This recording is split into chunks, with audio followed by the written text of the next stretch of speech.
Hello friends, welcome to today சமையல். Today சமையலில் இன்றைக்கி நம்ம மீந்த சாதத்தில் எப்படி சட்டுன்னு ஒரு சுவையான தோசை ரெடி பண்ணலான்னு தான் பார்க்க போகிறோம்.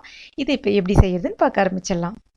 ஒரு மிக்சி ஜார் ஒன்று எடுத்துக்கலாம். அதில் 1 கப் அளவுக்கு மீந்த சாதம் சேர்த்துக்கிறேன்.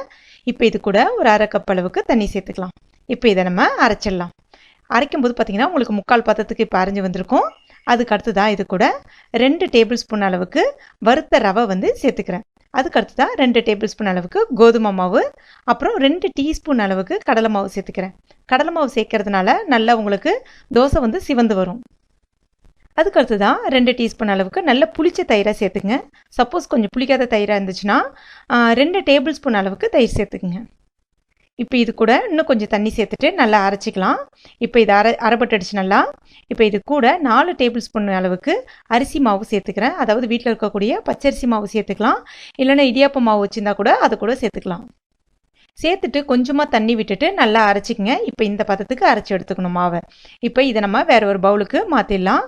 மாற்றிட்டு இன்னும் கொஞ்சம் தேவைக்கேற்ப தண்ணி விட்டுட்டு நல்லா மாவை இந்த மாதிரி கரைச்சிக்கங்க. நம்ம தோசை ஊற்றுவோம் இல்லையா, அந்த மாவு பதத்துக்கு கரைச்சிக்கிட்டால் போதும்.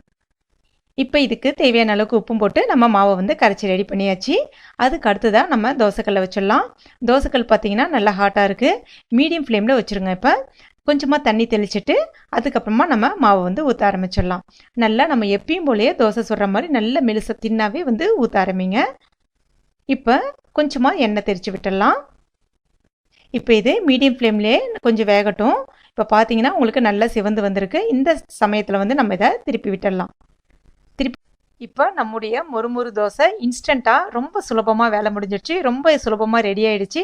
நீங்களும் கண்டிப்பாக உங்கள் வீட்டில் ட்ரை பண்ணி பாருங்கள். ரொம்ப ரொம்ப டேஸ்டியாக இருக்குது. நம்ம நார்மல் அதாவது அரிசி உளுந்து சாப்பிட்ற தோசையை விட இதை டேஸ்ட் சான்ஸே இல்லை. ரொம்ப சூப்பராக இருக்குது. தனியாகவே சாப்பிட்லாம், அந்தளவுக்கு டேஸ்ட்டாக இருக்குது. வேணும்னா இது கூட நீங்கள் தேங்காய் சட்னி தொட்டு சாப்பிட்டிங்கன்னா இன்னும் ரொம்ப சுவையாக இருக்கும். ஃப்ரெண்ட்ஸ், இது என்னுடைய ஃபேஸ்புக் பேஜ். இதை நீங்கள் லைக் அண்ட் ஃபாலோ பண்ணிக்கலாம். இது மாதிரி பண்ணுறதுனால நான் டெய்லியும் அப்டேட் பண்ணுற ஒவ்வொரு குக்கிங்ஸ் வீடியோஸ் எல்லாமே நீங்கள் உடனுக்குடன் பார்க்க முடியும். அது மட்டும் இல்லாமல் உங்கள் ஃப்ரெண்ட்ஸுக்கும் ஈஸியாக ஷேர் பண்ண முடியும்.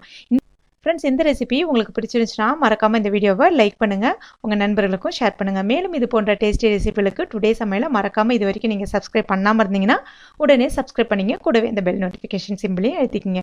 தேங்க்யூ.